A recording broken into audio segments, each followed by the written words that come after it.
अस्सलाम वालेकुम फ्रेंड्स, आप लोगों का मेरी एक और नई वीडियो में खुश आमदीद।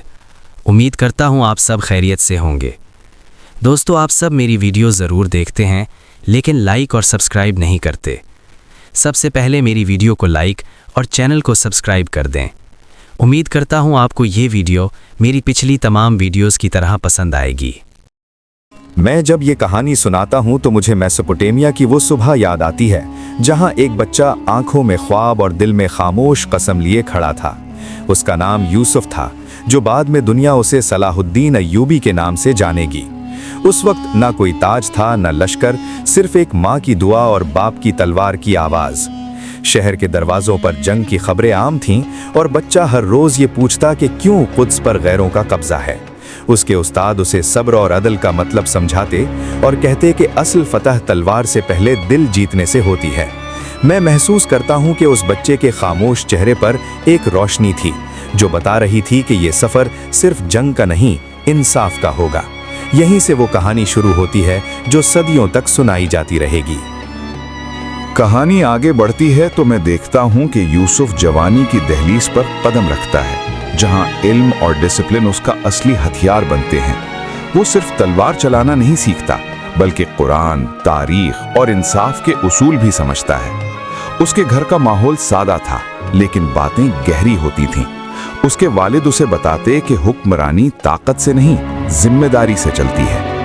मैं ये भी देखता हूँ कि यूसुफ हर जंग से पहले खुद को तोलता, अपनी नीयत परखता और फिर कदम उठाता। उसके लिए दुश्मन भी इंसान था और कैदियों के साथ रहम उसकी फितरत बन चुका था। ये वो दिन थे जब एक आम जवान धीरे धीरे एक अजीम रहनुमा की शक्ल इख्तियार कर रहा था। कुछ सभी दूर था, लेकिन रास्ता वाज़ेह होता जा रहा था। मैं कहानी को यहाँ लाता हूँ जहाँ सलाहुद्दीन की जिंदगी में नूरुद्दीन जंगी का किरदार उभरता है।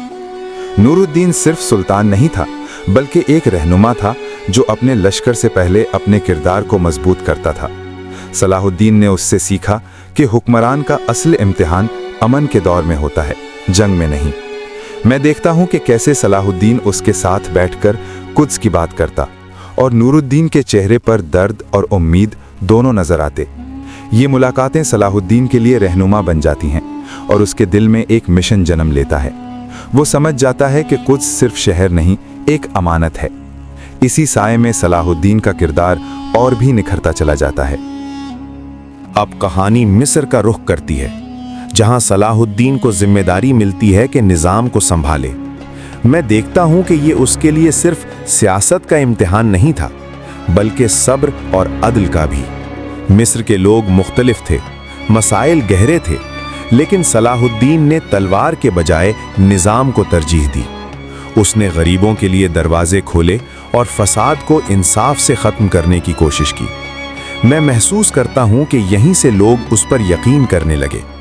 उसका नाम अब सिर्फ लश्कर तक महदूद नहीं रहा, बल्कि अवाम के दिलों तक पहुँच गया। कुद्स की मंजिल अब भी दूर थी, लेकिन बुनियाद मजबूत हो चुकी थी। मैं कहानी के इस मोड़ पर रुककर सांस लेता हूँ, क्योंकि ये सबसे मुश्किल हिस्सा था। सलाहुद्दीन समझ चुका था कि बिखरी हुई उम्मत कुद्स फतह नहीं कर सकती। उसने कबीलों और रियासतों को जोड़ने का काम शुरू किया। ये काम तलवार से ज्यादा मुश्किल था। मैं देखता हूँ कि कैसे वो रातों को सफर करता, दिन को गुफ्तगू और हर शख्स को एक मकसद याद दिलाता। धीरे धीरे दिल मिलने लगे और लश्कर एक सोच के नीचे इकट्ठा होने लगा। ये इत्तेहाद ही था जो आने वाली जंगों की बुनियाद बना। सलाहुद्दीन की कुव्वत अब सिर्फ फौज में नहीं, सोच में थी। जंगे हत्तीन से पहले की खामोशी मुझे हमेशा याद रहती है।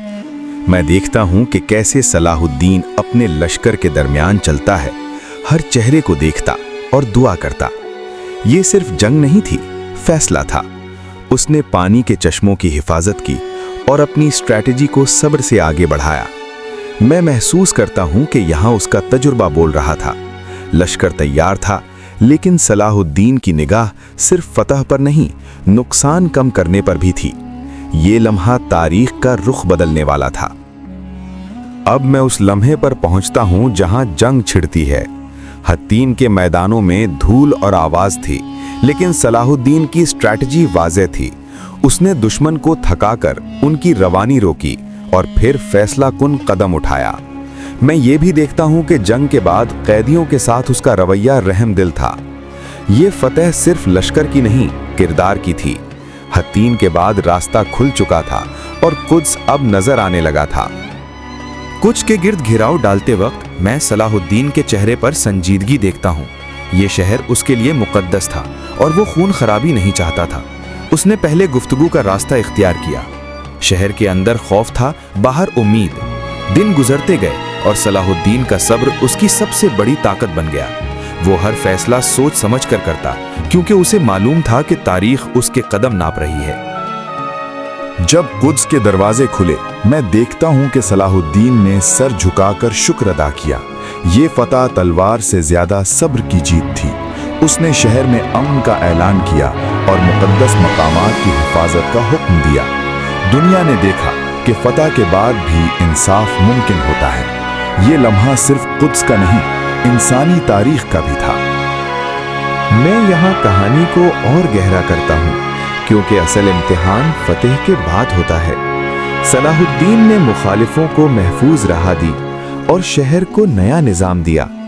ये रहम उसकी पहचान बन गया। लोग हैरान थे कि फतेह के बाद भी अमन कायम रहा। मैं महसूस करता हूँ कि यही वजह है कि सलाहुद्दीन का नाम सिर्फ मुस्लिम तारीख में नहीं, दुनिया भर में इज्जत से लिया जाता है। वक्त आगे बढ़ता है और मैं देखता हूँ कि सलाहुद्दीन की जिंदगी सादा रह जाती है। उसके पास खजाना नहीं, लेकिन नाम अमर हो चुका था। वो अक्सर कुद्स को देखता और कहता कि अमन को कायम रखना सबसे मुश्किल जंग है। ये अल्फाज उसकी जिंदगी का निष्कर्ष थे। मैं महसूस करता हूँ कि उसका सफर यहीं मुकम्मल होता है, लेकिन उसकी सोच जिंदा रहती है। मैं कहानी का इख्तिताम यहाँ करता हूँ, लेकिन असल में ये खत्म नहीं होती। सलाहुद्दीन अय्यूबी सिर्फ एक सुल्तान नहीं था, बल्कि एक मिसाल था। उसने सिखाया कि कुव्वत और रहम साथ चल सकते हैं। जब भी कुद्स का नाम लिया जाता है, सलाहुद्दीन का जिक्र खुद ब खुद हो जाता है। मैं जब ये कहानी सुनाता हूँ तो महसूस करता हूँ कि ये सिर्फ गुजरी हुई तारीख नहीं, बल्कि आज के लिए भी पैगाम है। जी तो प्यारे दोस्तों, आपको कैसी लगी ये वीडियो मुझे कमेंट सेक्शन में ज़रूर बताना। उम्मीद करता हूँ आपको ये वीडियो अच्छी लगी होगी। अपने दोस्तों को भी ये वीडियो शेयर करें। मिलते हैं आपको नेक्स्ट वीडियो में, तब तक अपना ख्याल रखें। अल्लाह हाफिज़। शुक्रिया।